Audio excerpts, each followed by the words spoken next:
The world of military aviation was rocked by a surprising announcement. It came from a nation known for its steady hand and close alliance with the United States.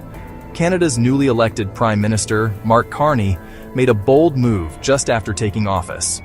He ordered a complete review of the country's largest ever military procurement. This wasn't just any deal. It was the plan to buy a fleet of advanced F-35 stealth fighters. The review sent a clear signal across the globe.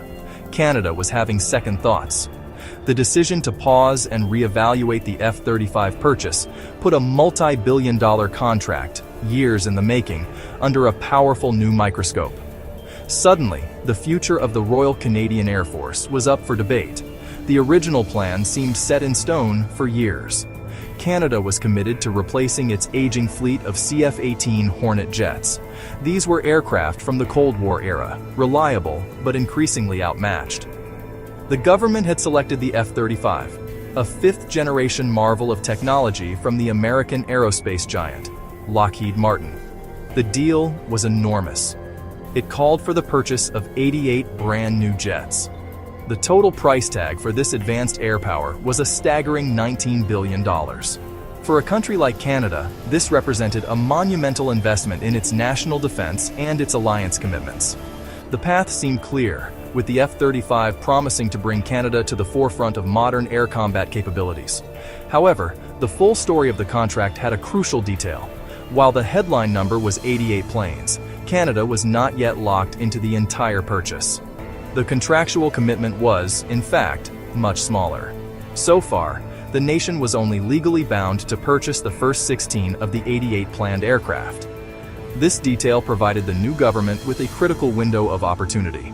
It meant that Prime Minister Carney's review was not just a political gesture. It was a genuine chance to change course without incurring catastrophic financial penalties. The decision to pause was a calculated one, leveraging a flexibility built into the original agreement to ask some very tough questions about the future. The reasons for the pause were complex and multifaceted. Whispers of concern had been growing for years, but now they erupted into a national conversation. The F-35, for all its advanced technology, came with a reputation for sky-high costs, not just the initial purchase price, but the long-term expenses to fly and maintain the jets.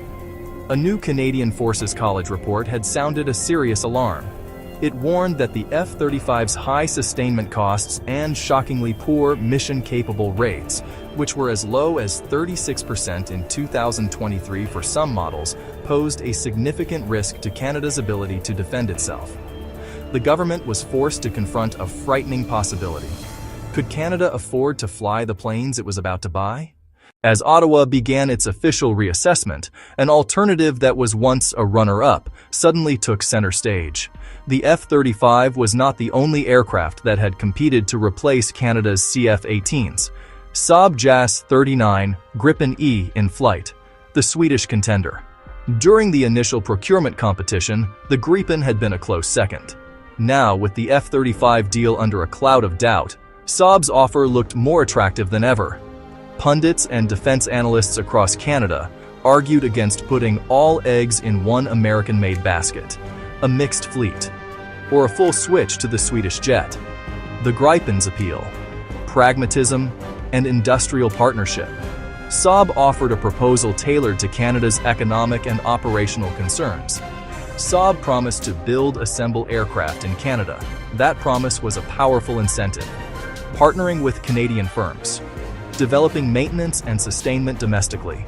Saab claimed 6,000 high-tech jobs across the country, a massive industrial benefit. No politician could easily ignore that. The Gripen framed itself as a nationwide economic project. Debate moved beyond performance metrics. F-35, stealth. F-35, advanced networking. Gripen, a different philosophy. Operational flexibility, high reliability, potent electronic warfare capabilities, lower acquisition and sustainment costs versus the F-35. In tight defense budgets, Gripen offered value. A high-performance fighter without bankrupting the Air Force. Pilots could actually train and fly needed hours. The choice, F-35's high-tech edge versus Gripen's operational efficiency. The central burning question, F-35 costs and readiness causing alarm. Saab's offer of jobs, Saab's offer of affordability. Can Gripen be a realistic alternative for Canada? Can it defend North American airspace? Can it fulfill NATO commitments? Or are F-35 strategic advantages, deep interoperability with the US and with other allies, simply too important to give up? The government review opened a Pandora's box of military, economic, and geopolitical considerations. The final decision will define Canada's defense posture for generations to come. To understand why Canada chose the F-35 in the first place, we must look at its design philosophy. The F-35 Lightning II is not just another fighter jet, it represents a generational leap in air combat technology. It was conceived from the ground up with one primary characteristic in mind: stealth. The aircraft's shape, materials, and internal systems are all meticulously engineered to make it incredibly difficult for enemy radar to detect, track, and target. Beyond its stealthy exterior, the F-35 is a flying supercomputer. Its true power lies in its extraordinary suite of advanced sensors and data processing capabilities. The F-35's revolutionary software then fuses this data into a single, coherent picture of the combat environment. This information dominance is not just for the F-35 pilot alone. The aircraft was designed as a central node in a vast, interconnected network. An F-35 can detect a threat and silently guide a missile from a less advanced, non-stealthy aircraft to the target. This networking capability is a cornerstone of modern warfare strategy, and it's a key reason why so many of Canada's closest allies have committed to the F-35 program. While the F-35's capabilities are undeniably impressive, they come with an equally impressive price tag. The initial $19 billion figure for 88 jets was just the beginning of the financial story. The cost to fly, maintain, and repair the F-35 proved to be substantially higher than for previous generations of aircraft. The stealth coatings require specialized, climate-controlled facilities and frequent maintenance. This financial pressure is directly linked to the aircraft's troubling performance on a critical metric: mission-capable rates. A recent Canadian Forces College report highlighted this very issue, pointing to US data showing the F-35A model achieving a mission-capable rate of only 36% in 2023. To put that in perspective, it means that on any given day, nearly two-thirds of the fleet could be grounded for maintenance, repairs, or waiting for spare parts. If Canada were to purchase 88 F-35s, a 36% readiness rate would mean that fewer than 32 jets might be available for operations on an average day. The frightening question facing Prime Minister Carney's review was whether Canada was about to buy a fleet of hangar queens, advanced jets it couldn't afford to fly or keep ready. Amid the storm of controversy, one critical detail gave the Carney government crucial room to maneuver: the structure of the F-35 contract itself. At the time of the review, Canada was only contractually committed to purchasing the first 16 planes. Canceling the remainder of the order, 72 aircraft, was a tangible option.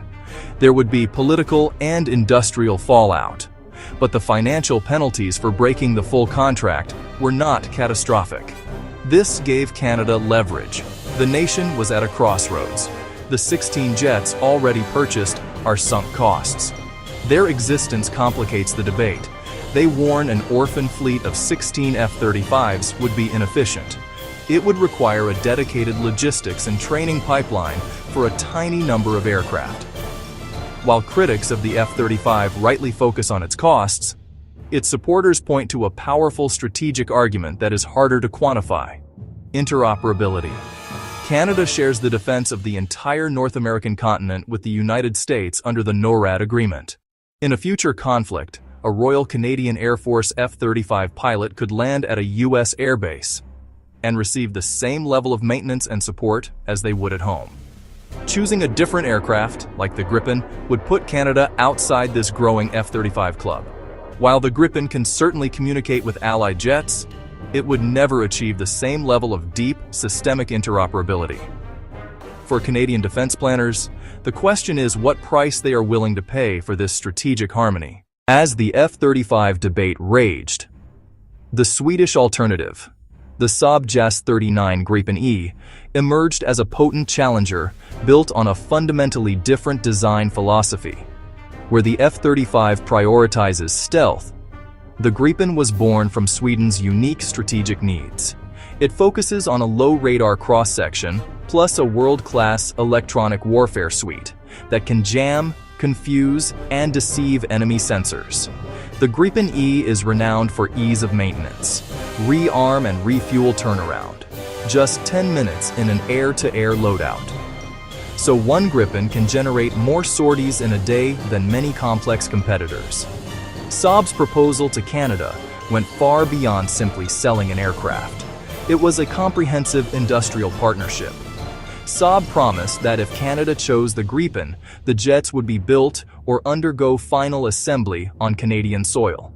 The headline figure that captured everyone's attention was an estimated 6,000 high-quality, long-term jobs across the country. As we dissect the arguments, we must separate compelling myths from hard realities. The first myth is that the F-35 is the only aircraft capable of ensuring Canada's security. A pervasive myth is that a mixed fleet offers the best of both worlds.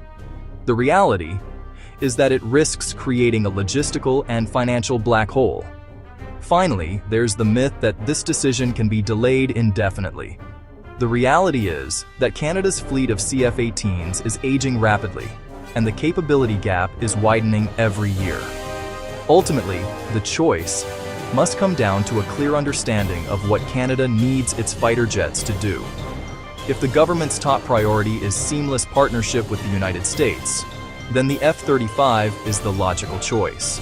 If, however, the priority is a larger, more active, consistently ready Air Force, then the Gripen presents an overwhelmingly strong case.